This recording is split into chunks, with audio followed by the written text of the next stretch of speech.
Hi, I'm Val Hart in San Antonio, Texas, founder of Val Hart and Friends at valhart.com. Welcome to the Real Dr. Doolittle Show, the show for animals and the people who love them. I've been called a real-life Dr. Doolittle many times in my career as an expert animal communicator, behaviorist, pet psychic, and master healer. My mission and passion is to improve the lives of animals the world over by helping humans learn how to speak their language, how to understand their viewpoints, and heal. After all, our love of animals helps us be better humans, and the more balanced and healthy we are, the more balanced and healthy they can be too. Be sure and look for my CDs on iTunes. And to find out more about my work and to receive your free Quick Start Animal Talk course, just go to my website at valhart.com. While you're there for a limited time, you can also apply for a complimentary Happy Animal Assessment session. And if you want to learn how to be your own Dr. Doolittle, check out the world's first complete Animal Communication Made Easy system available now on my website at valhart.com. Thank you and enjoy the show.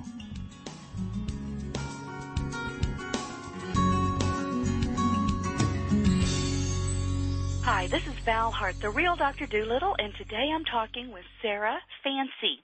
Sara is originally from Southeast England, and now she lives in Southern California with her 7 horses, 3 dogs, and cat. Sara is the founder and director of Silver Horse Healing Ranch, a therapeutic and educational horse facility inspired by her first horse, Silver. Sara has a background in polarity healing arts. She is an RPP registered polarity practitioner, cranial sacral unwinding, and is a constellation facilitator.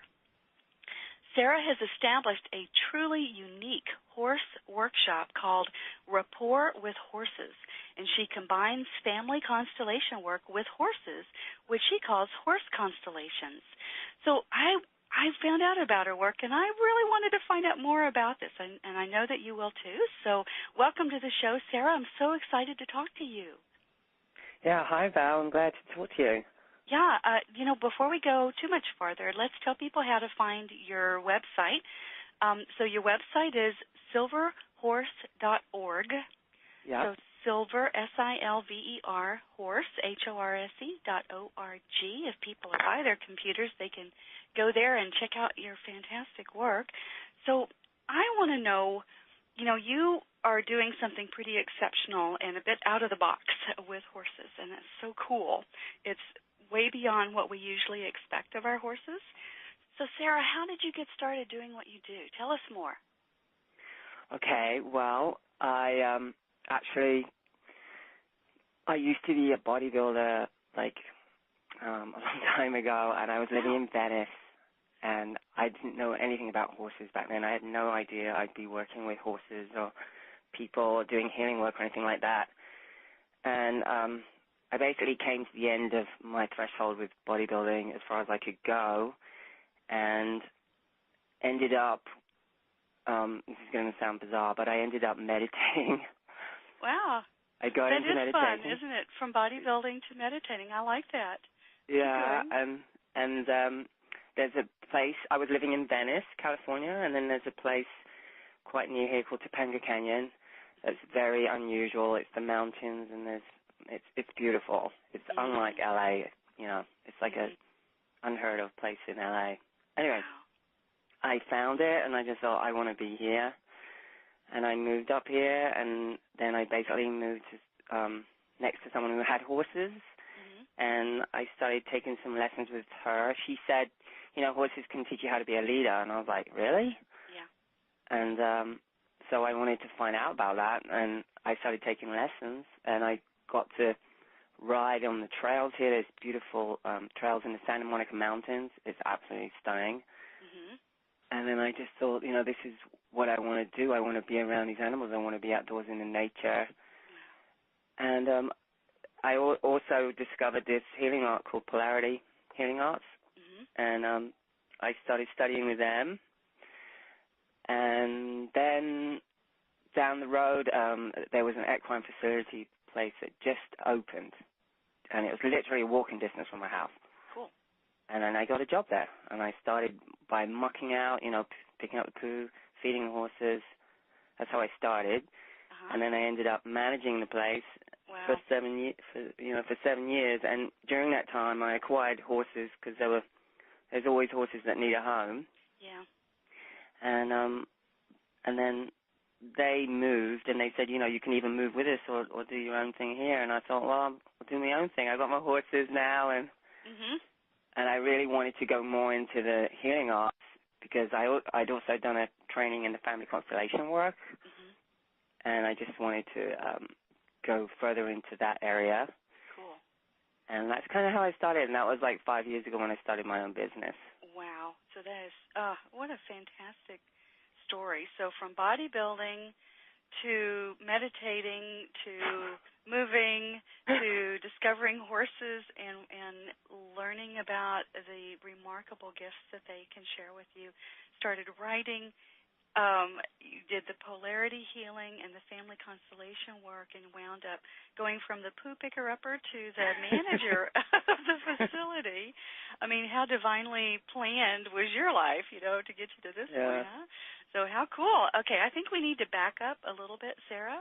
So give us an understanding of polarity healing arts, and then also we need a background on family constellation work. So that we can better understand what it is you're actually doing. So can you give us a bit of a background on those? Yeah, the polarity healing arts comes from Dr. Stone. He's not alive anymore, but he explored all different techniques of healing, and he lived in India. And he basically used energy healing, and also he taught about nutrition and massage and touch, So basically, polarity is done on the table. You have someone on the table, but it also includes counseling and like I said, like wellness, like you give advice about exercise and nutrition and things like that. So it's an all-round well-being paradigm. Okay. And then, so that taught me, about energy. So you relate to everything as though it's energy. That's how I started living my life. And so then when I came up with the horses, I didn't know anything about them, but I related to them from an energetic place. Yes, and I'm sure they loved that. Yeah, and that was like my way in, And one of the things in the polarity healing arts is like creating rapport with the person that you're working on, finding the resonance so that the energy will open up and the healing can happen. Yeah. So that's where I got the rapport with horses, because I realized if you can make rapport with a horse, I mean, it's just amazing. And they see you who you are, and they don't have any judgment. It's just, Anyway, that's how that works. I think what I would love to hear is a story about it. Can you tell us about maybe one of the first times that you tried that with a horse and what happened, or something that you've noticed? Yeah, I can tell you. So when I first started working at this facility, they were given horses, that nobody wanted, and all the horses had problems. They were unapproachable, and they had anxieties and wounds, and they were pretty crazy, and there weren't very many experienced people there to know how to handle that. And there was one horse in particular I felt so bad for, because she'd been handed from one person to the next, and she was too skinny, she had parasites, she was crazy, like if you took her away from the herd, she would go ballistic, and she trampled someone's foot, and he broke his toe, and basically she was considered unmanageable. And so I just started, making relation with her, and just noticing her, and like finding out about her, like where are you at? What's going on with you? Yeah. Like, let me feel your energy. Yeah. That kind of thing. And she appreciated that, because no one had related to her like that. No. Usually, we relate to horses like that, like they're a problem. Yeah, exactly. If we're afraid of them, they're a problem. How do we manage them? We don't come to them like they're a being in pain that needs to share their heart and maybe get some help, but on their terms and the way that they need it. The way that they're open to it. Yeah, good. Keep going. I love that. So she was in a terrible state because she had these parasites, and the place I worked for, they had to fork out the money for the vet, who kept coming cutting out the flesh, and she was left with these big wounds. And I was the one who had to manage the wounds and go down and change the bandages. And we got on this routine, and I would, like, give her a bucket of food, you know, supplements and things like that. And she knew the routine, and she'd be waiting for me at the gate. And I didn't even need a halter. I'd just open the gate. She'd go to the bucket, stand by there, and she'd let me tamper with her wounds and stuff and put all this smelly stuff on her. And she really tolerated it. And so I started forming a bond. And then one day the owner of the ranch said, well, I put an ad in the paper, and I'm giving her away. And I went, what? And then people came all day long saying, where's the free horse? Is it him? And they pointed at the Mustang or the beautiful Palomino. And I go, no, it's her. And they go, oh, her? She's too skinny. She looks terrible. She's la, la, la. And by the end of the day, her head was almost touching the ground. You know, she was so depressed. And I was absolutely depressed. And so I told the owner, like, you know, I'm going to quit if you don't commit to this horse. She needs a commitment. We need to change her name, and otherwise I'm leaving. Wow. And she said, okay, we'll change her name. And we changed her name to Athena. Wow. Yeah, and I started working with her, and I got to a place where she actually could have kids on her back. Wow. And do, like, really mild, gentle riding lessons, you know. Wow.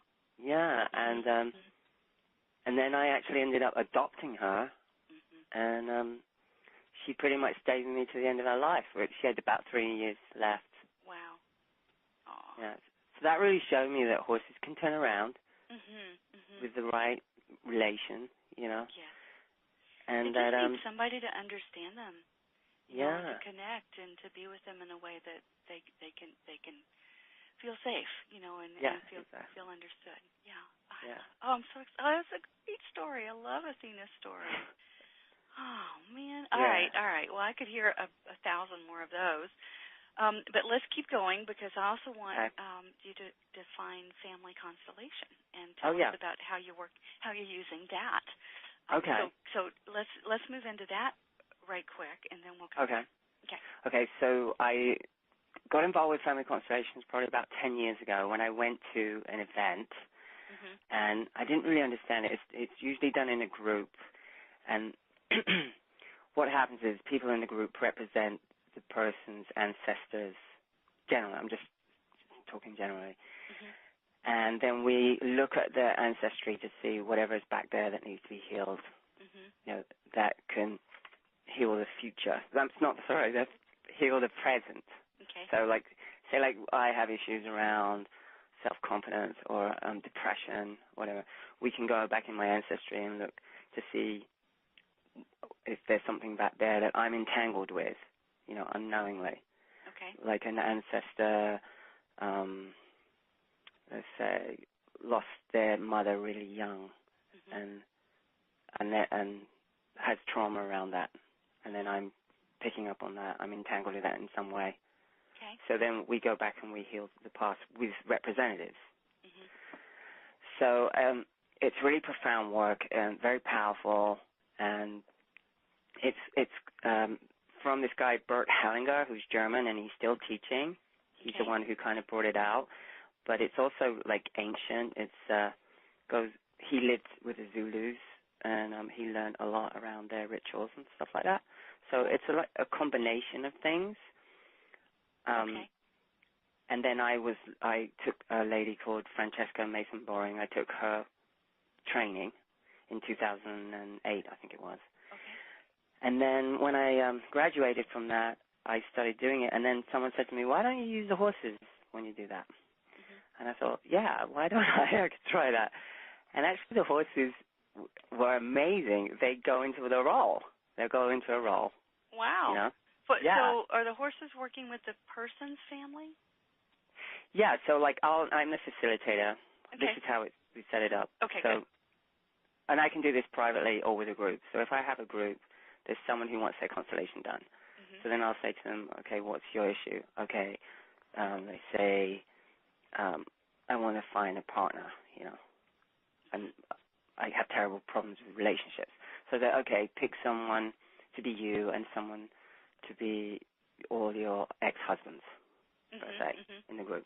And then they'll place them in the round pen, and then the horse, and I say pick a horse, and the horse will come in. And we don't know who the horse is when the horse comes in.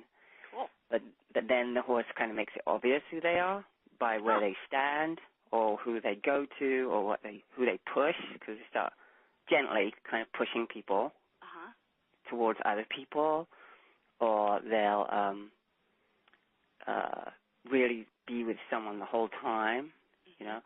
And then I'll say, like, okay, did you lose a child with that person? Oh, yeah. So this is a lost child that never got honored and needs to be seen. And once that child gets seen and honored, then everything falls into balance. Wow. Yeah. We're looking at... Yeah, go ahead. We're looking at missing people in the family, basically. So got it.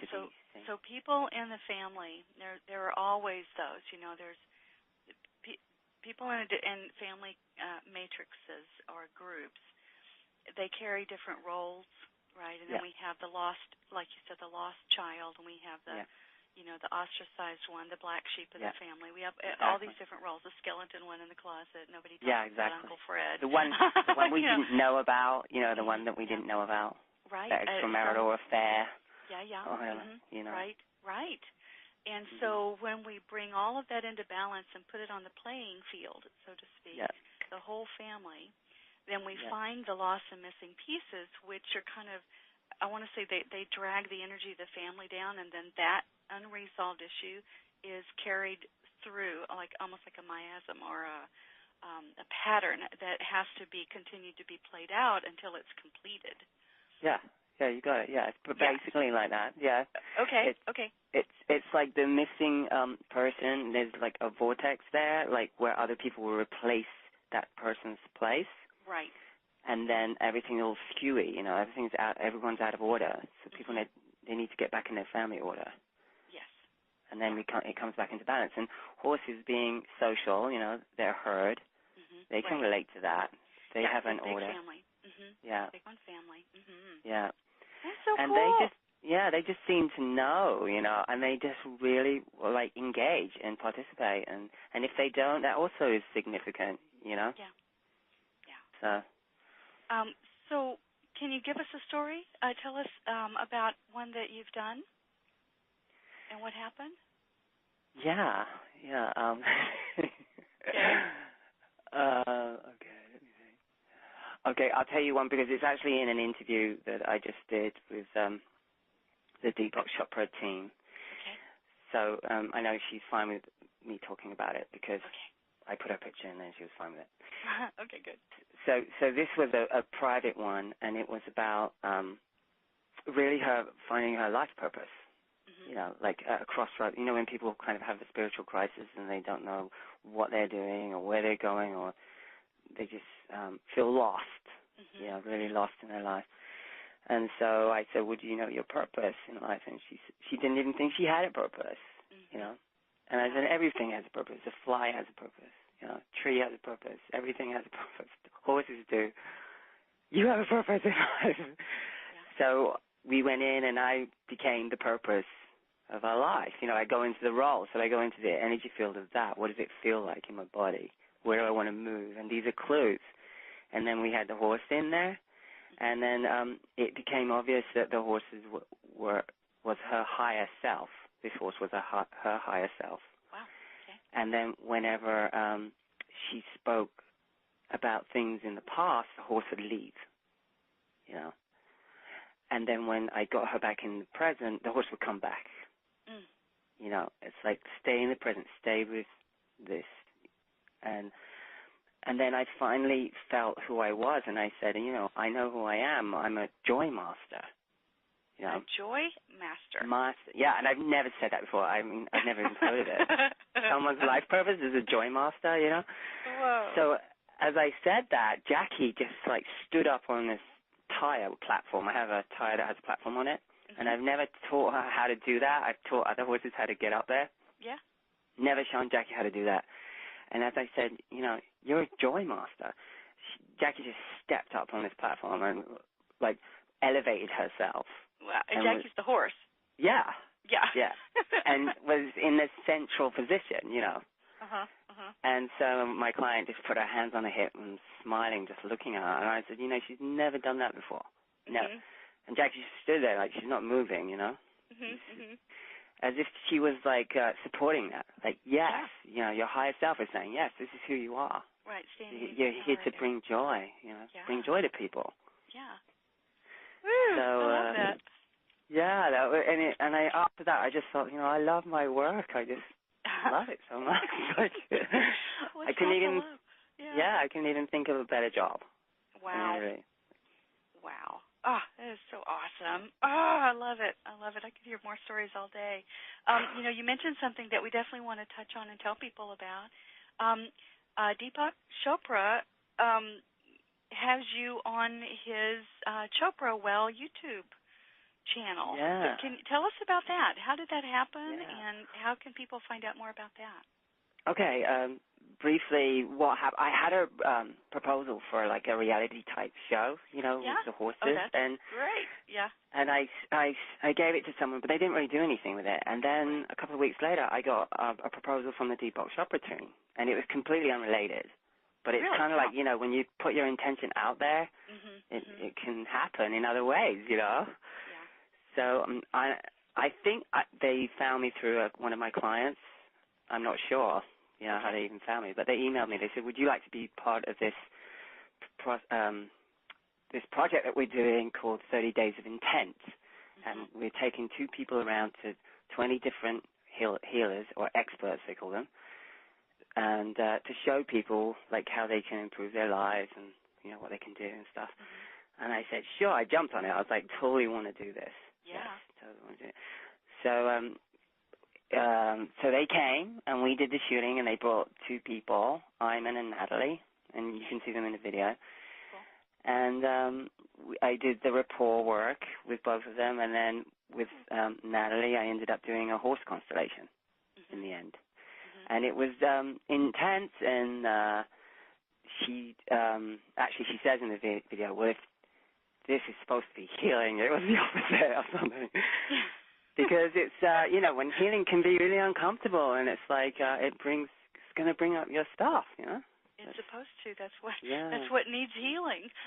Yeah, exactly. It's like we have to rip the Band-Aid off of the abscess in order for it to drain. Yeah, exactly. You know, surface and be revealed to be healed. So. Yeah, and it's uncomfortable, and I know that, you know, and I feel for her, and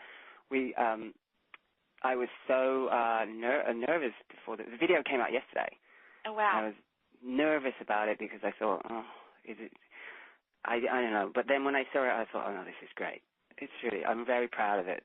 They did a fantastic job. Oh, awesome. I can't wait to see it. Oh, I love it. I love it. So how do people find it? Okay. Well, I've got it posted on our Facebook page, on the Silver Horse Healing Ranch Facebook page. Okay, so hang on. It's Silver Horse Healing Ranch on Facebook. Yeah, on Facebook. Okay. And then you can go directly to the Deepak Chopra, Chopra Well, so Chopra Well. That's his channel, YouTube channel. Okay. And the series is called 30 Days of Intent. Okay. And we're number 4. I know that's a lot of information. Okay. Yeah, number 4. Okay.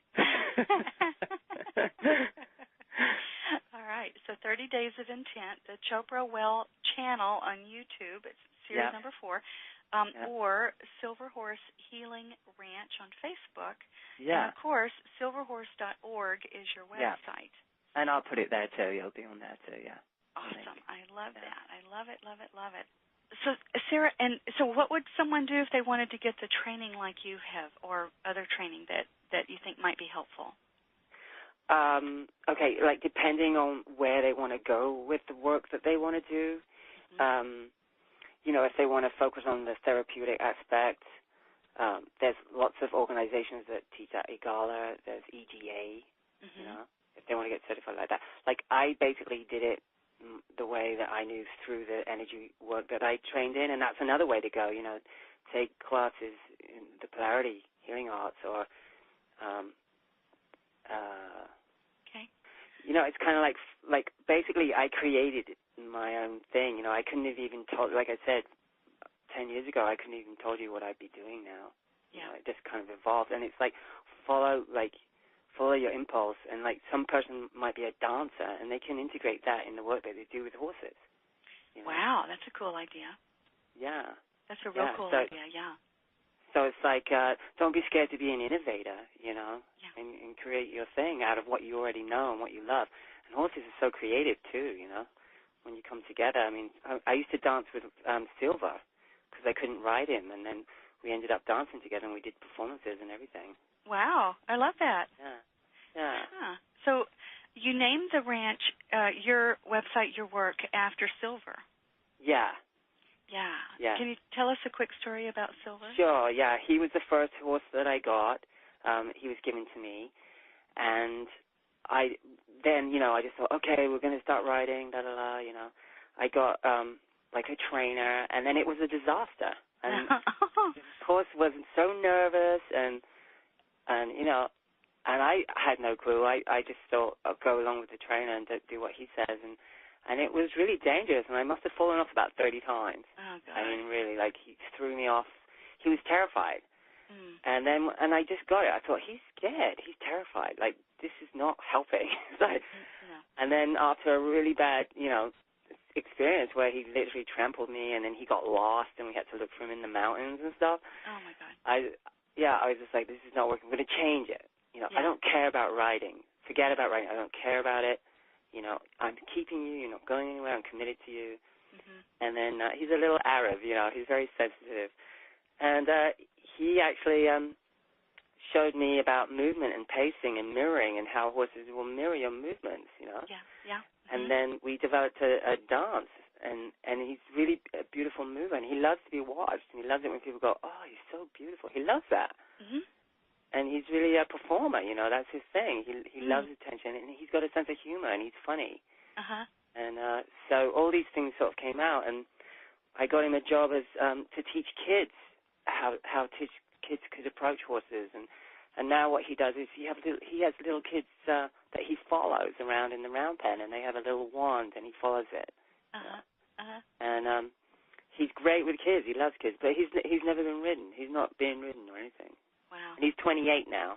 And I call him the master, you know, like he's got this whole Zen thing where he totally gets people, and like I said, he's got a sense of humor, and he just makes people laugh, and he's pretty amazing. So I called the ranch after him, and it really is because of him, everything I'm doing. Yeah. That's really, it just touches my heart. I mean, you got a wonderful horse that was literally terrified and unable to be ridden. It wasn't working for him or you. Thank God you survived that experience and until you discovered his true gift, his purpose. So talking about purpose earlier, you know, it's like his purpose. And animals do have purposes, but his purpose is to make people laugh and to show us, to reveal to us, you know, who we are by mirroring us, you know. Yeah. Oh, so wonderful. Oh, I love it. Thank you, Silver. Okay. Well, I think we're probably about at our time here. So is there anything you want to be sure to leave us with before we go? Just to, so that people know that, you know, there's more to horses than just riding them. You know, I think that last story illustrates that. And for people that have horses that, you know, maybe they can't ride anymore, just consider other things that you could do instead of giving up on them. You know. Okay. And horses can be your best friend. I mean, you know, they've a lot to offer, and they can change your life. You know. Yes, they can. You know, a horse, they do change our lives. And in good ways if we allow that and are up for that. You know, we look for that. All right. So let's remind folks how to find you again. So silverhorse.org is your website. You've got all the, I'm sure, contact information and stuff there.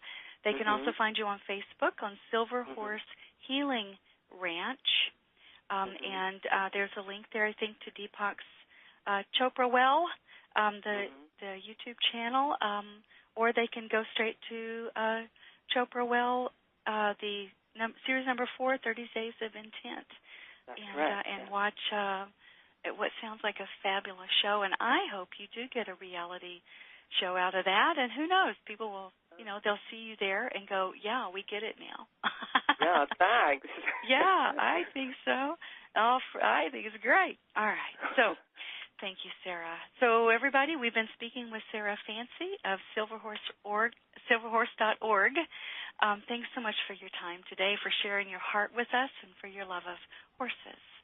Thanks very much, Val. You're welcome. Thank you so much. We'll talk to you again. Let us know what else you're up to, okay?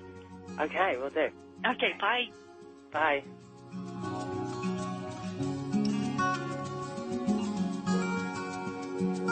Thanks for listening to the show.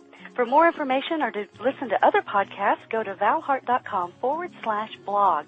And if you're someone who values a non-invasive, holistic solution to resolving problems with your dogs, cats, and horses, and you want better behaved, healthier, and happier animals, just go to my website at valheart.com to apply for a complimentary Happy Animal Assessment session. And be sure and remember to look for my CDs on iTunes.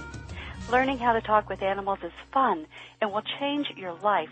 So while you're there at my site, get my free Quick Start Animal Talk course and check out the world's first complete Animal Communication Made Easy system. May the love of animals bless you, teach you, inspire you, heal you, and reconnect you to the circle of life.